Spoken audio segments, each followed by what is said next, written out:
agradecer a Deus por tudo de bom que Ele tem feito em nossas vidas e ainda vai fazer. Devemos acreditar e confiar que mesmo nesse momento de crise, o melhor de Deus ainda vai vir para as nossas vidas. Em Salmos, no capítulo 56, nos versículos 3 e 4, diz assim: Mas eu, quando estiver com medo, confiarei em ti. Em Deus, cuja palavra eu louvo, em Deus eu confio e não temerei. Vamos orar? Senhor nosso Deus, ó Pai, em Tua presença, ó Deus, eu quero agradecer por todas as pessoas, meu Deus, que estão em suas casas agora nos assistindo, ó Pai. Engrandecendo o Teu nome, cultuando a Deus, ó Pai. Ó Senhor, eu peço que o Senhor esteja com cada um, meu Deus, que o Senhor possa estar abençoando, o Senhor possa estar derramando graça, meu Deus, sabedoria, ó Pai. Sabemos que nós estamos passando por um momento um pouco difícil, difícil até de entender, às vezes, mas sabemos, meu Deus, que o Senhor está no controle de tudo, meu Deus. E nós confiamos em Ti e estamos descansando, Pai, no Teu amor. Ó Deus, nos dá um culto debaixo das Tuas santas graças. Em nome de Jesus Cristo. Amém.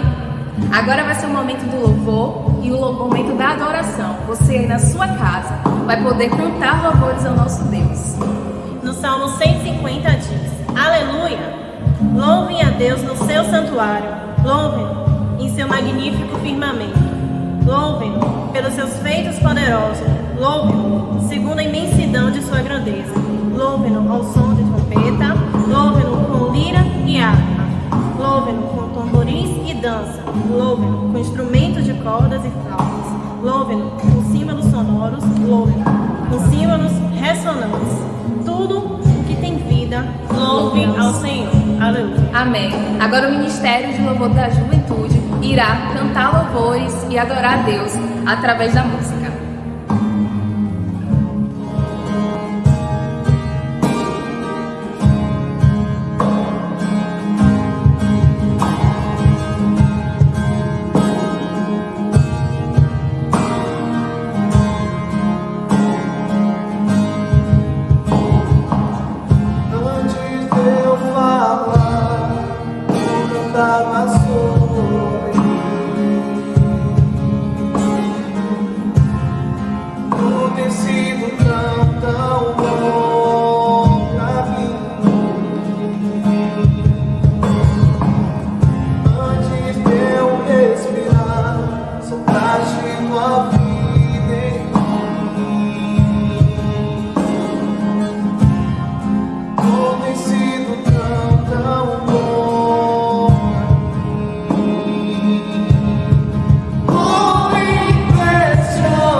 obrigada pelo teu cuidado por nós.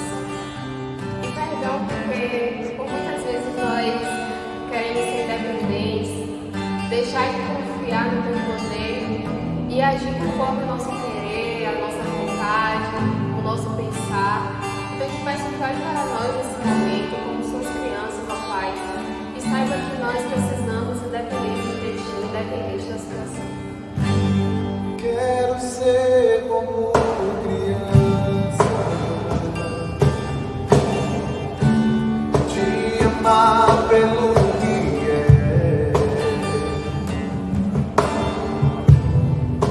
voltar à inocência e acreditar em ti. Mas às vezes sou levado pela vontade de crescer, torno-me independente e deixo de simplesmente crer.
graças. E nós agradecemos a Deus porque de dentro das nossas casas podemos engrandecer e agradecer a Ele por tudo que nos tem feito.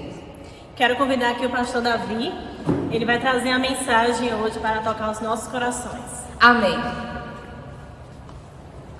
Boa noite, galera! E aí, como é que vocês estão? Saudade é grande, viu? Dessa juventude, mas certos de que em algum momento que Deus tem preparado aí, a gente vai estar se vendo. Eu estou aqui com o meu microfone, o microfone do milho, mas é brincadeira. Depois a gente vai utilizar esse milho aqui para um propósito bem legal. Eu queria que você olhasse sua Bíblia aí, Daniel, capítulo 1, versículo 8. Olha o que a palavra vai nos dizer. Daniel 1, 8. Diz assim: resolveu Daniel firmemente não se contaminar no seu coração com as finas iguarias do rei, nem com o vinho que ele bebia. Então pediu ao chefe dos eunucos que lhe permitisse não contaminar-se. O que é que esse texto traz para nós? Daniel estava vivendo um momento parecido com o que nós estamos vivendo hoje, ou seja, um momento de crise. Daniel estava em crise. Por quê? Porque Daniel estava longe da sua casa, Daniel estava longe dos seus pais, Daniel estava cativo, preso, estava em outro país, foi levado preso. Interessante que o rei do outro país, quando ele veio buscar, ele buscou os jovens, os mais preparados, aqueles que tivessem a melhor condição de servir naquele país. E ele então é levado junto com uma outra quantidade enorme de jovens judeus para a Babilônia. E quando chega na Babilônia, ele é apresentado à mesa do rei. Na mesa do rei, as comidas eram as melhores para aquela época. Certamente, se nós pudéssemos imaginar hoje, talvez tivéssemos lá uma lasanha, tivéssemos lá uma muqueca de camarão, algo delicioso. Tudo na mesa do rei era bom, mas tinha um problema na mesa do rei. A mesa do rei, todos aqueles alimentos eram oferecidos, eram consagrados a ídolos. E é aí onde entra, na verdade, a nossa percepção do mundo de hoje. Na verdade, nós, da mesma forma, estamos vivendo uma crise como Daniel viveu. Por quê, pastor? Porque, por exemplo, nós não estamos nos reunindo hoje em templos físicos, nós não temos tido os nossos cultos regulares, e tem muita gente que, por não estar vivendo os cultos regulares, não está tendo essa oportunidade de estar em comunhão, está se enfraquecendo, está se esfriando espiritualmente. Mas Daniel é um grande exemplo para nós. Por quê? Daniel estava longe do seu pastor, estava na Babilônia, o pastor dele ficou lá. Ele estava longe dos seus pais, longe das pessoas que poderiam influenciar ele positivamente, espiritualmente. Mas ele, na verdade, mesmo longe de tudo isso, ele toma uma decisão. E aqui está, na verdade, querido, o que eu quero te chamar a atenção. Você também está diante de um mundo que te oferece muitas coisas, que te oferece bandejas para que possa atrair o seu coração e você se afastar de Deus. Bandejas contaminadas, comidas de demônios, como a Bíblia diz. E muitas vezes nós nos sentimos tentados a cair nessas coisas. Mas eu quero te mostrar, à luz da palavra, qual foi a atitude que Daniel tomou. A mais importante decisão dele foi não se contaminar. A Bíblia diz que ele decidiu, mas essa decisão de Daniel, primeiro, foi uma decisão firme. Ou seja, eu preciso tomar uma decisão firme. Ele tomou uma decisão firme, não foi em qualquer lugar. Ele tomou uma decisão firme no seu coração, centro das emoções, centro do entendimento. Aqui ele estava querendo dizer: olha, Daniel decidiu no íntimo do seu ser, no mais profundo do seu ser, ele decidiu não se contaminar. Ele estava em crise, mas ele decidiu não se contaminar. Nós estamos vivendo a pandemia. Decida não se contaminar, decida não aceitar coisas que desagradem a Deus. Você talvez não esteja vindo à igreja, você talvez não esteja tendo a oportunidade de estar na igreja, mas isso não impede da sua fidelidade ao Senhor ser a mais sincera possível. Daniel não estava em sua casa, Daniel não podia ir no templo da sua igreja, Daniel não podia frequentar mais os cultos lá em Jerusalém, não podia mais ter contato com o seu pastor, mas Daniel tinha uma identidade de cristão, uma decisão no coração que não permitiu ele se contaminar. Eu espero que você tome essa decisão. Mas a segunda coisa que me chama a atenção na vida de Daniel, à luz desse texto, é que essa decisão de Daniel não foi só firme, mas ele decidiu confiar nela. Interessante isso, como assim? Ele decidiu confiar nela. Entenda, queridos, Daniel estava consciente de que ele deveria confiar na decisão que tomou. Como assim, pastor?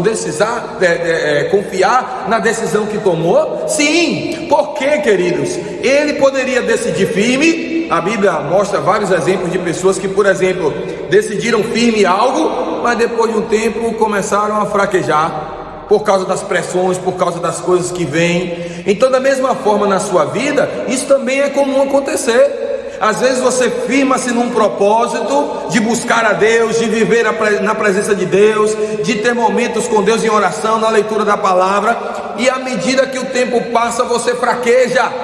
Então, às vezes isso acontece por quê, pastor? Porque você não confiou na decisão que você tomou. Você não confiou em que aspecto?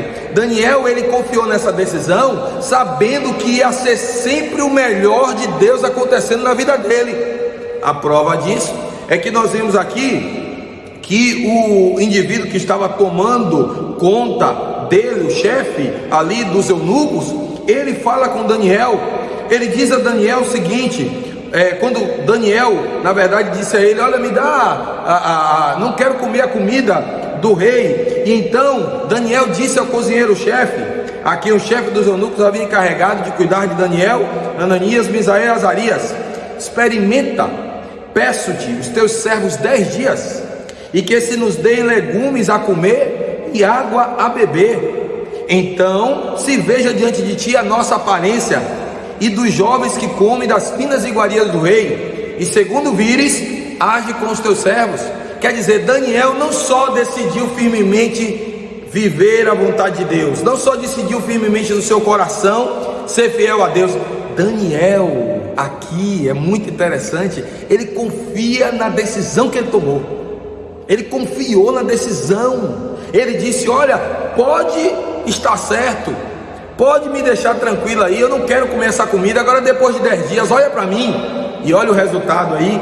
O que é que diz aqui a Bíblia, versículo 15: no final dos 10 dias, a sua aparência era melhor, estavam eles mais robustos do que todos os jovens que comiam das finas iguarias do rei.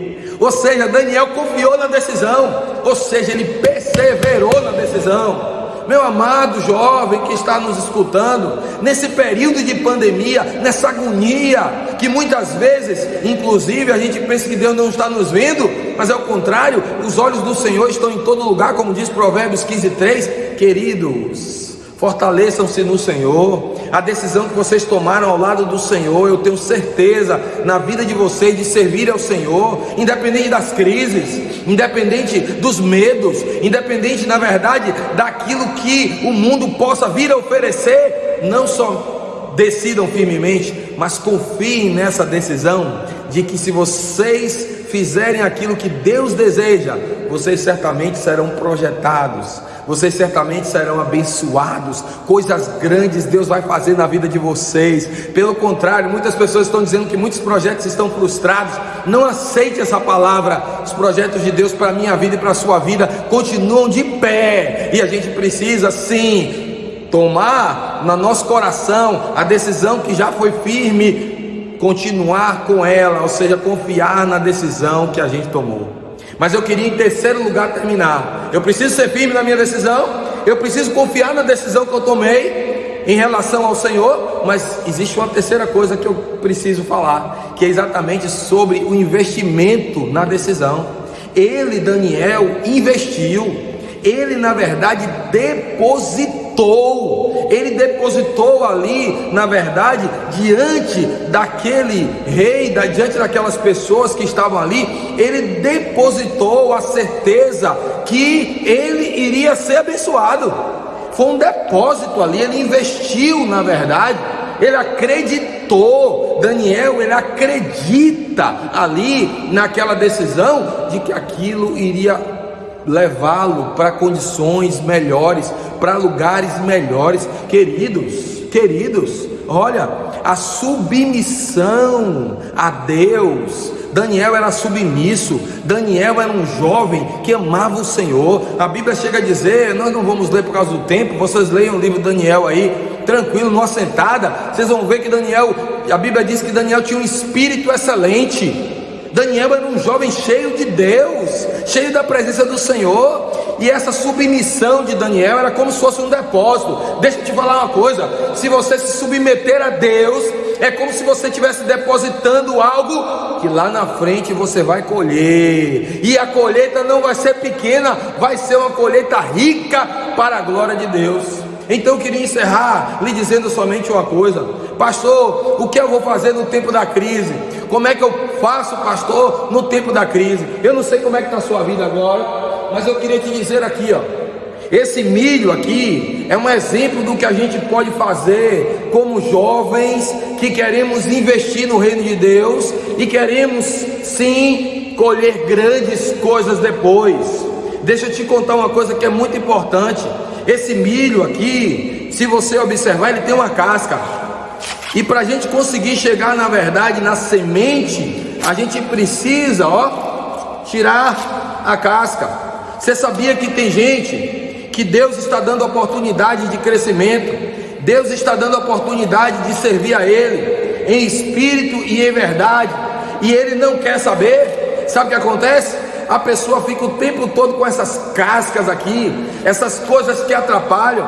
Mas se você der vazão à ação de Deus na sua vida, sabe o que vai acontecer? Aos poucos você vai tirando, aos poucos você vai limpando. Olha quantas coisas ficam presas nas sementes que Deus preparou para você, e aos poucos você vai limpando e você vai tirando.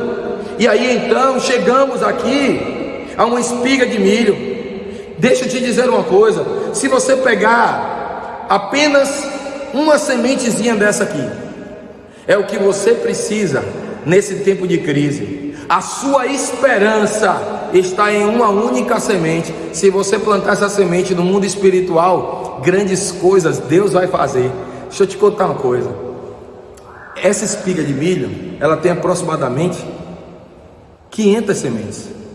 Se eu tirar uma semente dessa e plantar, daqui a um tempo mais, cerca de 90 dias, vai se produzir um pé de milho.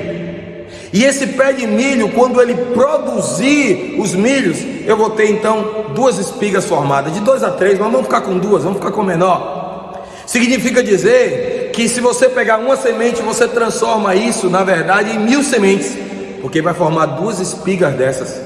Então vai formar 1000 sementes. E se você plantar essas 1000 sementes novamente, essas 1000 sementes depois de 90 dias vai me dar 1 milhão de sementes. E se você pegar essa 1 milhão de sementes e plantar depois de 90 dias, isso vai me dar 1 bilhão de sementes. O que é que eu quero te falar, querido, nessa noite? É que se você decidir no seu coração firmemente, se você manter sua decisão persistindo, e se você depositar a sua semente para crescer no mundo espiritual, Deus vai te honrar, e você vai começar a colher. Em tempos de pandemia, em tempos de crise, Deus irá fazer você prosperar, crescer, não simplesmente no sentido material, mas principalmente no sentido espiritual. Sabe por que eu digo principalmente no sentido espiritual? E aqui eu quero terminar. É porque Daniel, ele plantou no sentido espiritual, era submisso, tinha um espírito excelente, era um homem de oração, era um jovem que não negociava sua fé, não negociava seus princípios. Sabe o que aconteceu com Daniel? Deus o exaltou, Deus o colocou em uma condição que ele era, na verdade, governador. 127 províncias que eram do rei que estava na época de Daniel. Daniel ultrapassou todos os reis. No capítulo 1, no último versículo, diz que Daniel permaneceu como homem de confiança do rei até o reinado de Dário. Ou seja, Daniel começou jovem, submisso ao Senhor. Deus o abençoou e até o último reinado que Daniel estava vivo, ele permaneceu como homem de confiança, permaneceu na corte do rei, cumpriu os projetos de Deus, e eram projetos grandes, usando ele de uma forma poderosa. O que é que eu quero te dizer, queridos? Se você plantar uma semente no mundo espiritual, Deus vai honrar vocês, Deus vai ver a persistência de vocês, Deus vai ver a decisão que vocês tomaram firmemente no coração de vocês, e vai fazer vocês crescerem para a glória do nome do Senhor. Mas eu queria que você curvasse sua cabeça agora nesse momento. Se de repente você, nessa quarentena, nesse período de pandemia, você tem estado triste, abalado, talvez preocupado com a situação que você tem vivido, talvez você esteja, na verdade, como jovem, negociando sua fé. Talvez você olhe para você e diga: poxa, pastor, já peguei algumas bandejas dessa. Pastor, não estou plantando sementes espirituais, pastor, e eu preciso plantar sementes espirituais. Esse é o momento agora de você curvar sua cabeça, de você receber agora da parte do Senhor uma força vinda do Pai. Nós vamos orar pela sua vida nesta hora. Pai querido e amado, nós queremos, ó Deus, te apresentar a vida desses jovens, Pai. Senhor, que talvez tenha por algum motivo, Senhor, negociado sua fé, desobedecido a tua palavra. Talvez por algum motivo, Senhor, ó Deus, eles estejam com a espiga de milho completamente fechada, Pai, sem, na verdade, Senhor, ó Deus, poder pegar apenas uma semente para plantar. Mas eu quero liberar sobre a vida desses jovens, Pai, ó Deus, autoridade dada pelo Senhor. A tua palavra nos delega isso, autoridade, para que, ó Deus, nós possamos vencer o mal, vencer as tentações, vencer o pecado, Pai, e, ó Deus, fortalecer, ó Deus, a visão de que Deus deseja sementeiros, Deus deseja pessoas que lancem sementes, Deus deseja pessoas que tenham coragem de colocar as suas mãos, ó Pai, no arado, no momento agora, Senhor, de dificuldade, de crise, e lançar essas sementes, Pai, para que grandes coisas o Senhor possa fazer. Pai, pedimos ao Senhor sementes de amor, sementes de perdão, sementes, Senhor, de submissão, sementes de obediência à tua palavra, ó Pai. Assim como Daniel, jovem, enfrentou aquela crise, Senhor, que os teus filhos, Senhor, enfrentem também da mesma forma as crises desse tempo, Pai, para que o nome do Senhor seja glorificado na vida deles. Senhor, se tem algum jovem que vacilou, se tem algum jovem que está andando na prática do pecado, ó Senhor amado, que o Senhor visite agora com o teu Espírito Santo. Visita, Senhor, toma a vida desse jovem nas tuas mãos, traz para um conserto, Senhor, porque o Senhor Jesus está voltando, o Senhor Jesus está vindo buscar a sua igreja, e o Senhor deseja que todos nós nos aprumemos, nos consertemos na sua presença. Ó Pai, que nossa decisão seja firme, que nossa decisão, Senhor, seja uma decisão de confiança nela mesma, e que nós possamos crescer, ó Pai, plantando sementes no mundo espiritual, para que grandes colheitas, quando passar essa crise, nós possamos obter. Essa é a nossa oração, Senhor, e nós a fazemos no nome de Jesus. Amém. Que Deus vos abençoe no nome de Jesus.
infinito.